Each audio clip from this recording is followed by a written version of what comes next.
солнечный осенний день Мэдисон, штат Висконсин, жил своей размеренной жизнью, когда Эмили Харпер вошла в современное здание юридической фирмы в центре города.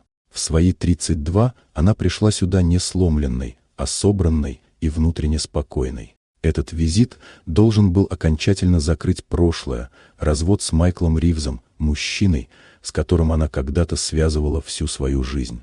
Под строгим пальто Эмили скрывала не просто округлившийся живот, а 7 месяцев тишины, восстановления и силы.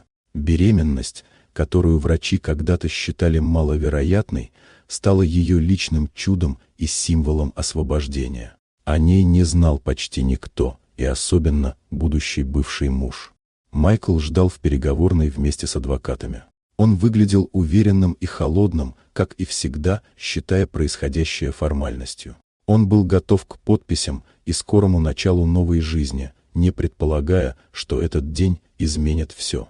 Когда Эмили наклонилась над документами, правда стала очевидной. Скрывать ее больше не имело смысла.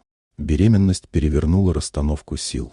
Для Майкла это стало ударом по самолюбию и прошлым убеждениям, ведь именно он когда-то решил, что проблема в ней. Для Эмили же это был момент окончательного выбора себя. Она подписала бумаги, понимая, что назад пути нет, и что ее будущее больше не связано с человеком, который видел в ней лишь удобное дополнение к своей жизни.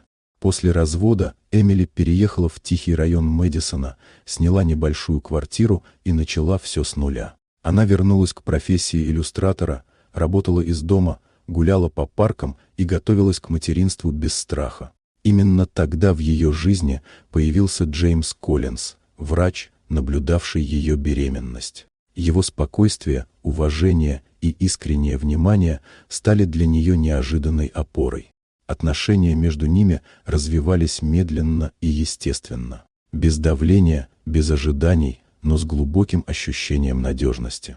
Он принял ее прошлое и еще нерожденного ребенка как часть своей жизни, не пытаясь что-либо заменить или исправить. Когда родился Лео Харпер, стало ясно, что прежняя борьба окончательно осталась позади. Майкл пытался вернуть контроль через суд, но быстро понял, что больше не имеет власти над жизнью Эмили.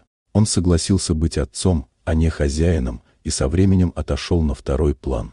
Годы спустя Эмили стояла в дверях детской, наблюдая, как Джеймс укладывает Лео спать. Их дом был наполнен спокойствием, смехом и ощущением настоящей семьи, не идеальной, но живой и честной. Она больше не доказывала свою ценность. Она просто знала ее. Тот день в адвокатском офисе стал не концом, а началом. Началом жизни, в которой она перестала быть чьей-то ошибкой и стала женщиной, выбравшей себя.